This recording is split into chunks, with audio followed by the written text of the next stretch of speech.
There we are. Big smiles, everyone. Welcome back to Third Eye Weekly. Today we're joined by a very special guest, my own co-host of Scotch and Cinema and host of 20-something Traveler, along with Biology the Blog. She's also a staff writer here at BTR and director of social media. She's basically awesome. This is Jess. Welcome to the show, Jess. Hi, guys. So Jess is a travel expert, as we were mentioning. She hosts 20-something Traveler, and she's here to talk to us about 3 of the most mysterious places that one could travel to if they so desired. So tell us a little bit about our first destination. Okay, our first destination, and perhaps you can, Lisa, you can help me with the pronunciation of this. Sure. But I'm going to give it a try. It's Relampago Relampago? in Venezuela. She sounded really certain. Relampago, we'll go with that. So Not it's Venezuela. in Venezuela. It's in the northwestern corner of Venezuela, and it's this little alcove that's on a lake. And it's very hard to get to. It involves a plane ride and like 5 hours of train and car ride and rickety old like lanes, and it's intense, but it's all worth it because once you get to this lake, it's known for having the most lightning storms of anywhere in the entire world. It has about 255 lightning storms per year. What? And not only does it have these crazy lightning storms, the clouds that like grow in the distance and form these lightning storms are these huge, like deep purple and black clouds. So if you've ever seen any pictures of like these really ominous, huge, puffy purple clouds with lightning flashing through them, they were probably taken at this lake in Venezuela. The mysterious part is nobody knows why this area is so prone to lightning storms. They think that it might have something to do with the strange cocktail of like warm air coming from the sea and like cold air coming from the Andes kind of mixing over the lake. But we don't know for sure. Wow. So it's really beautiful, but I'm guessing the gorgeous. scientists aren't exactly jumping to go to this place because it's probably dangerous. I'm It- guessing. Do people live there? in There's the a really small village, permanent village that's maintained, and there's one hotel that you can stay at. I say hotel, but that's a loose term. It's like a hostel. It's nice and it's clean, but you know it does draw a lot of tourists. It's relatively safe to stay there so long as you don't go outside during these magnificent lightning storms. And they actually have at the hostel, they have a huge wraparound porch. And it's customary that on your first night as a guest there, you sit out on the porch and you drink like, I don't know, what do they drink in Venezuela? Some kind of alcoholic cocktail. I don't know why I keep looking at you, Lisa. My mom's Puerto Rican. Okay, Mr. Bear. And then you sit out and you watch this lightning show. But I don't know. Thus far, researchers haven't been able to pinpoint exactly what it is. So, act of God, maybe. Electromagnetic fields. Who knows? Aliens.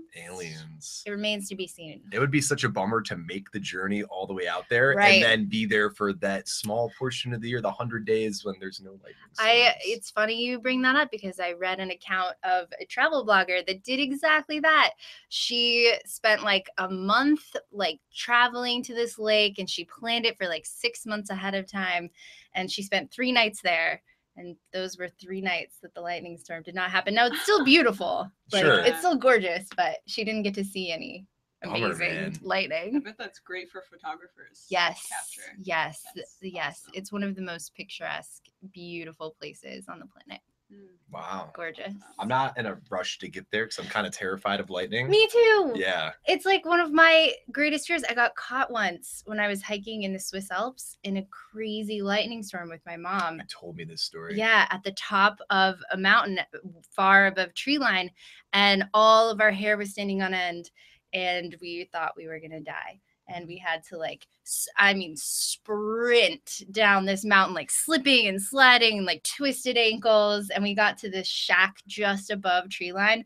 And I kicked down the door because I was super cool in that moment. And we hid out in this shack until the lightning passed, probably with like all sorts of really poisonous spiders. But at least there was no lightning.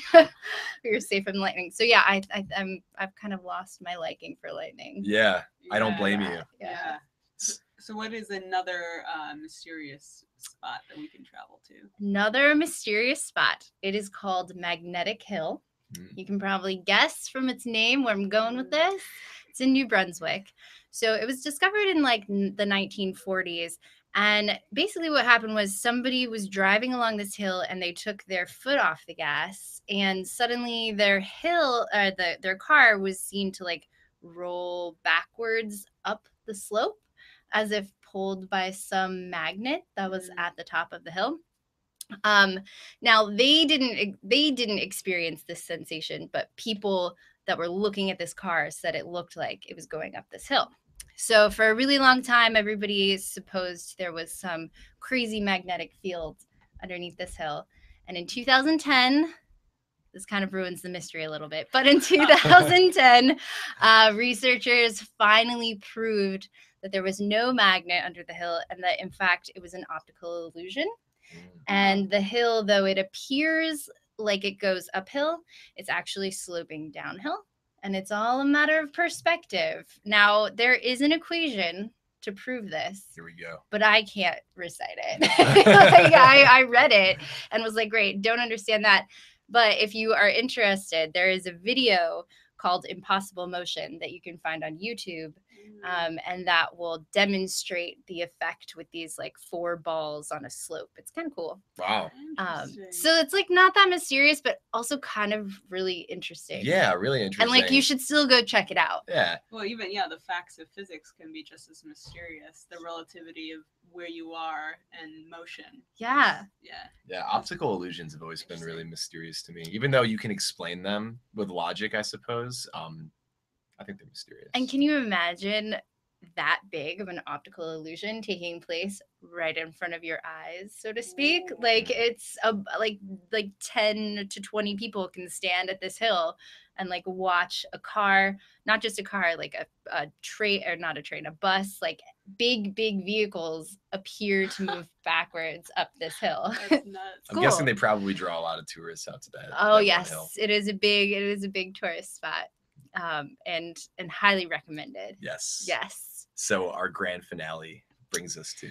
So the grand finale is called Skeleton Lake, and it is in India. It's in northern India. I would say the name of the village, but I don't think Lisa can help you I'm not gonna lie to you. It's hard. My mom's Puerto Rican. Okay, fair. So it's this Indian village, and right above the village is a lake where in 1942 a British Forest Service forest guard discovered hundreds and hundreds of human skeletons littered around the lake. And for a long time, it was supposed that they were some kind of like immigrants that never made it to their destination and maybe like perished in really intense weather from exposure. However, they recently carbon dated some of the skeletons, and they date back to like 900 AD.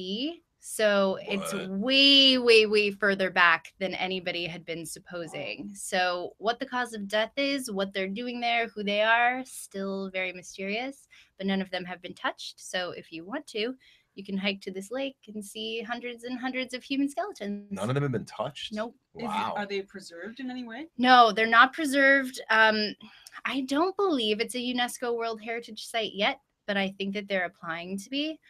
But no, it was just sort of forbidden by the village and the state to touch or move them at all, except for scientific research. So there they stay.